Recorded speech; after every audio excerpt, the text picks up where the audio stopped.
دیکھیے سب سے پہلے یہ نوٹ کیجئے کہ جہاد کی ہمہ گیری کتنی ہے. پہلا نقطہ اس میں نوٹ فرمائیں، ہر ذی حیات شے جو بھی دنیا میں ہے وہ مسلسل جہاد میں ہے. یہ جو بھی پہاڑ ہے، یہ جو بھی جمادات ہیں، ان کے لیے تو کوئی سٹرگل نہیں ہے. لیونگ کریچرز جتنے بھی ہوں گے ذی حیات، ان کا ایک تصادم چلتا ہے، مقابلہ چلتا ہے، جس کو آپ کہتے ہیں اسٹرگل فار ایگزسٹنس.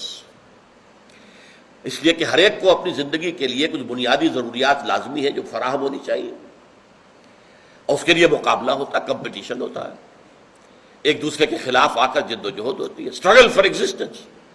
اسی پر پھر پورا فلسفہ جو ہے ڈاروین کا کہ struggle for existence, survival of the fittest. اسی کو جہد للبقاء کہا گیا ہے، اسی کو جہاد زندگانی کہا ہے علامہ اقبال نے. جہاد زندگانی، یقین محکم عمل پہم محبت فاتح عالم. جہاد زندگانی میں ہے یہ مردوں کی شمشیریں. جہاد زندگی اسٹرگل فار ایگزسٹنس. اب نوٹ کیجئے، جس طرح تمام جاندار جو ہے وہ جہد للبقاء میں اسٹرگل فار ایگزسٹنس کے اندر لگے ہوئے ہیں، بندہ مومن کو بھی یہ کام کرنا پڑتا ہے. اسے بھی کھانے کو چاہیے، اس کو محنت کرنی ہے. ایک دکان اس نے کھولی ہے، اس کے مقابلے میں ایک اور آدمی نے دکان اسی چیز کی کھول لی. اب مقابلہ ہو گیا کہ نہیں؟ مسابقت ہو گئی کہ نہیں؟ میں اپنا نرخ کم کروں، منافع کی جو ہے وہ شرح کم کر دوں تاکہ گاہک میرے پاس آئے. مقابلہ ہو سکتا ہے، دوسرا شاید اس سے بھی آگے نکل جائے. مقابلہ ہو رہا ہے.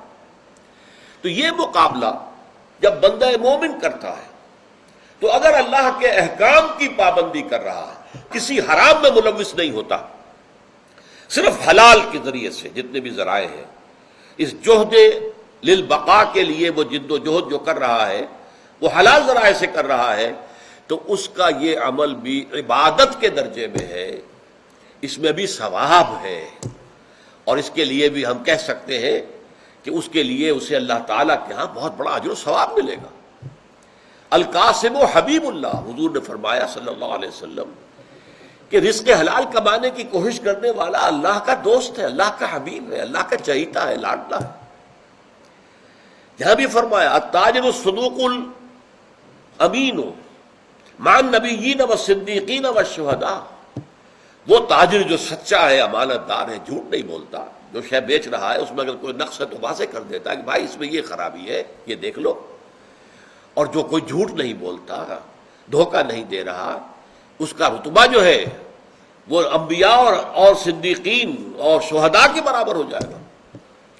تو یہ بھی اونچے مراتب ہیں. یہ جہد للبقاء کے درجے پر بھی اگر انسان لگا ہوا ہے لیکن حلال کے ذریعے سے، حرام سے نہیں.